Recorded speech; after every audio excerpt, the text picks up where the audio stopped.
My name is Leah Galkowski, and my official title is I'm a Safe Schools Coordinator with the Center for Safe Schools. Within the Center for Schools and Communities, we're housed in a building in Camp Hill, Pennsylvania, but we're actually a division of the Central Susquehanna Intermediate Unit, which is a little bit more northeast, north central Pennsylvania. But our organization is actually international.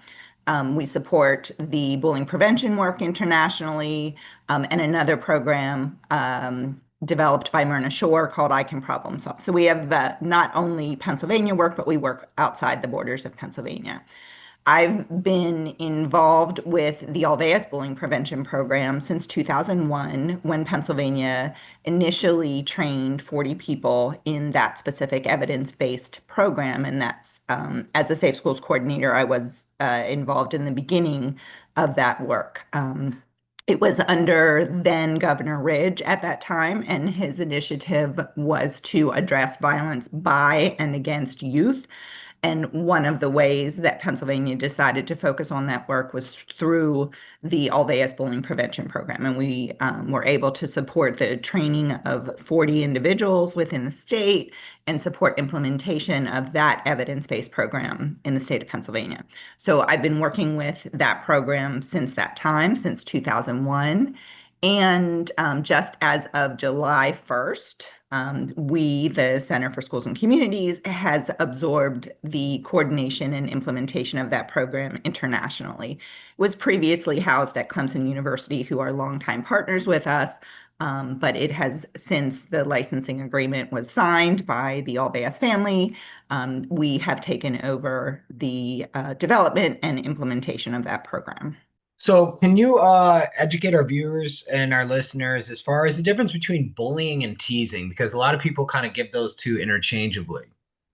Well, absolutely. There are some key components in the definition of bullying behavior that helps us distinguish between teasing good-naturedly and identifying bullying behavior. So there are a couple components that you need to think about when you're looking at these situations. And sometimes it is, it's an issue that we need to dig deeper into and do a little bit of investigation to determine whether or not it's bullying or just good-natured teasing. So you need to think about the relationship between the two youth involved in the situation. Are they friends? Are they longtime friends? Have they been, are they good-natured friends? Is this a typical activity for them? Or is there some type of power imbalance? And one of them is larger or older or more popular than the other. And the child who's receiving the teasing is not happy about it. They're not joking, they're not fun, and it's impacting them. So that power imbalance is one of the key factors. And the intention, was it meant to harm? I know a lot of students or youth will say, I didn't mean anything, and when in fact they really did. So, those are a couple of the key factors that you need to keep in mind when examining those situations. Having and understanding that clear definition of bullying behavior is helpful. That's one of the key components of an evidence-based program, is everybody on the same page with the same language, so that we can tease out some of those. That was a wrong use of that pun. But that we can understand better some of that behavior, whether it actually is bullying, if it's a conflict, or if it's just good-natured teasing among friends.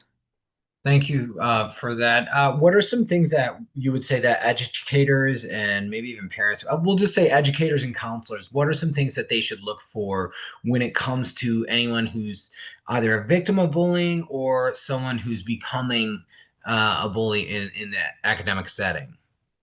Well, and we should address them equally. I think we tend to focus on the child who's been bullied, and support them and get them the help and support that they need, when we also really do need to pay attention to that child who's bullying others. They have some horrible outcomes, some long-term adulthood outcomes related to those behaviors. So we need to address those behaviors early and often.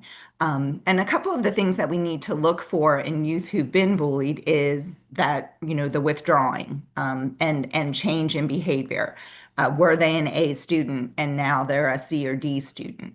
Are they not coming to school? Are they appearing with physical symptoms, headaches, stomach aches, that type of thing? Or have they reported? I think that's the easiest thing to, address. They've reported to us that the situation is happening.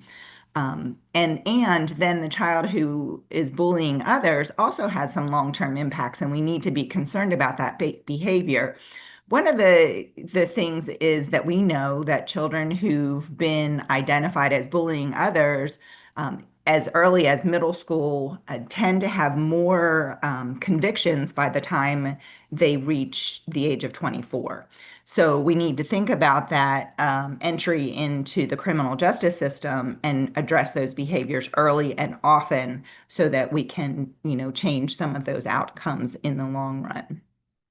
You touched on a few things that I kind of wanted to ask with your expertise. The first being, how much would you say school absenteeism is kind of linked to bullying behavior according to the research? Well, our research focuses on reporting of bullying. So we do know that children who report that they have been bullied are more likely to not go to school. And it's actually that correlation goes to children who are also bullying others. They're also more likely to miss school. They're also more likely to get in fights and bring a weapon to school. So some of those things are related among children who are bullied and children who bully others. And I think you'll hear me say that, and maybe I should give a little bit of explanation of that. We tend not to say bully or victim or target. We tend to say the child who's been bullied and the child who bullies others, because we don't want to identify or label youth in either one of those categories, because what we know from the research is children and youth move in and out of those categories. We have children who've been bullied, we have children who bully others, and then we have children who have been bullied and then also bully others. So, we need to be careful about those labels and address the behavior as such and work with the youth according to, where they are. One of the other things that I wanted to touch on, you had mentioned earlier about the connection between bullying and then it kind of being a domino effect in life and possibly even letting the one who is bullying eventually becoming a criminal and some sort of correlation there. What is the research show as far as that, or your expertise as far as that, to where we as educators could maybe educate parents who might not be as involved when it comes to trying defray these behaviors?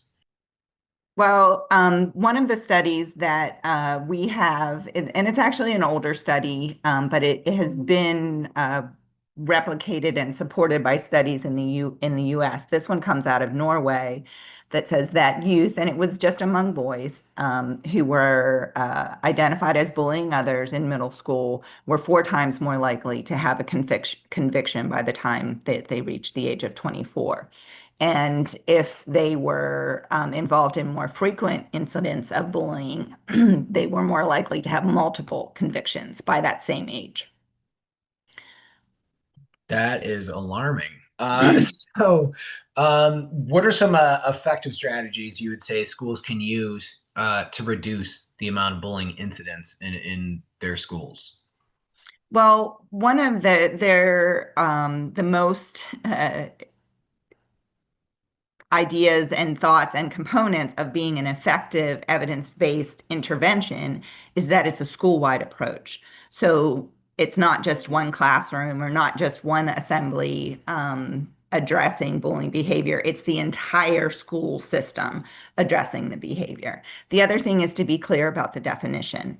Everybody has to understand what the definition of bullying is, and to be on the same page with the reporting process, understand the language, what's to be reported, and who to report to, what's the process. So not just your teachers and your students, but everybody in the school building.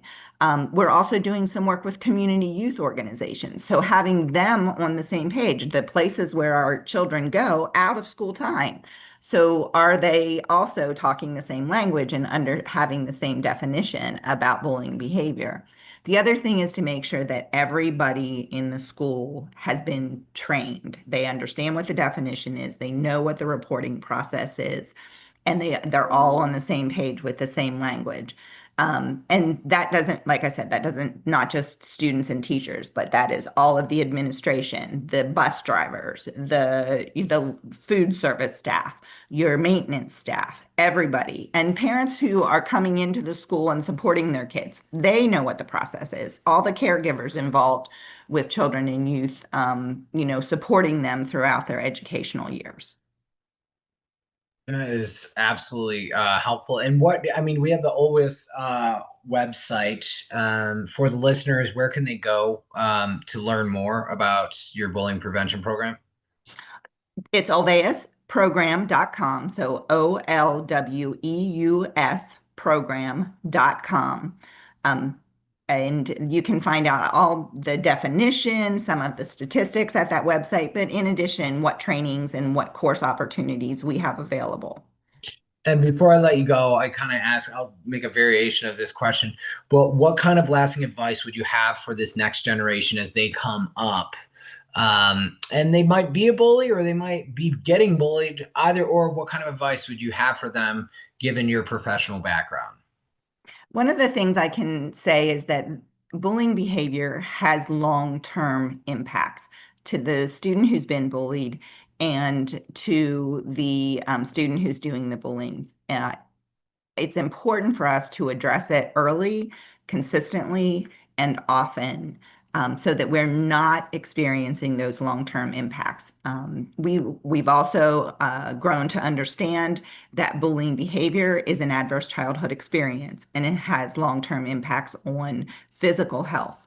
So I think that my point and what I want to emphasize is we need to understand that this isn't just a rite of passage. This isn't just something we have to get through as a child.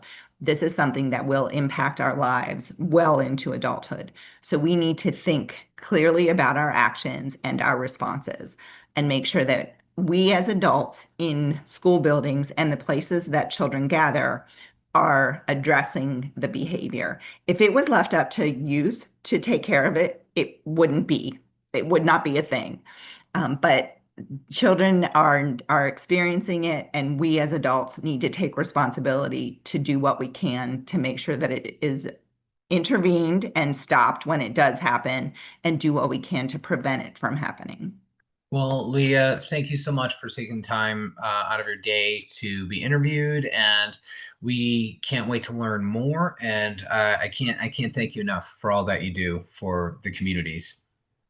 Well, thank you, Ralph. I really appreciate you inviting us, and I'm excited for this opportunity. So thank you.